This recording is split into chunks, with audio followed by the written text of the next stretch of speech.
Hey everyone, Thordan Smash here. Today we're going to be talking a bit about the buffs and nerfs coming for the Split 2 of Season 22. But along with that, we're going to talk a little bit about Lifeline Reborn, and maybe even a Valkyrie and Ashe Reborn as well, as it seems the devs are going in some interesting turns with it. We're also going to go ahead and give out one of the upcoming Universal Heirlooms for the event on Tuesday. All you got to do is like, comment, subscribe. You guys know the drill. But without further ado, let's jump into today's topic. So in the Split 2 of Season 22, we are going to have some of the biggest buffs and nerfs going on in Apex Legends, more specifically right around Valkyrie. And it's kind of interesting because, well, there is Lifeline Reborn, which is supposed to be coming next season, but you could make the argument that Valk actually received a completely reborn model of herself with the new changes. I mean, when you go ahead and just look at Valk Reborn here, she's now a recon legend. The full tank upgrades now include a 50% reduction in refuel delay by half. You gain threat vision while jetpacking, and it stays on until feet hit the ground or a zip line. There's now a refuel delay timer for the jetpack UI.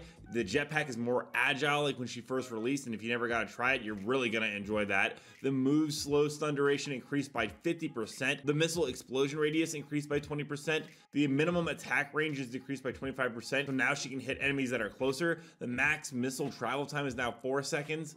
The fire rate for launching all missiles is now 25. And she got a rework on her perks with Aerial Expert removed, full coverage moved to level 2, added reduced attack cooldown. And what is probably the craziest here is she can now scan through wall hacks in the Eyes in the Sky perk, where enemies are revealed from further away, and you can now see through the walls while skydiving, so you'll know if a building is safe, what building you want to do. You can make the argument that this is a completely new Valkyrie, and she is going to be one of the most powerful legends in the meta. Now, there were some other legends that were changed, such as Fuse, where now they hard cap the max radius of the scan area to go ahead and fix that stuff with the zip line, with the jump towers. Along with that, Rampart received a little one. Revenant is no longer going to be super powerful in the meta, as Revenant is getting Forged Shadows, where they reduce shield health to 50, was 75, and the activation time is doubled. This is interesting and leads us into our next topic, because Revenant received Revenant Reborn a couple seasons ago that skyrocketed him into the meta and completely reworked the character. Very similar to what we saw with Valkyrie getting a bunch of changes for the Split 2. But the next one that is actually going to be reborn is going to be Lifeline.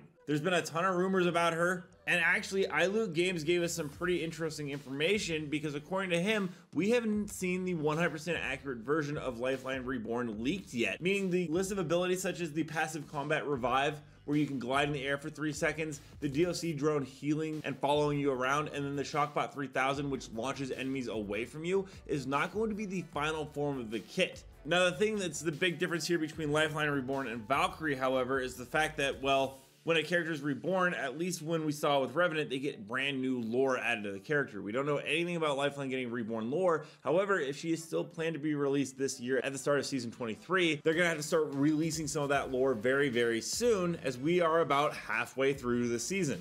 The question is also, does Lifeline really need to be reborn, or could they have just done what they did with Valk and just rework the character without making it a whole big thing? It is actually fairly interesting.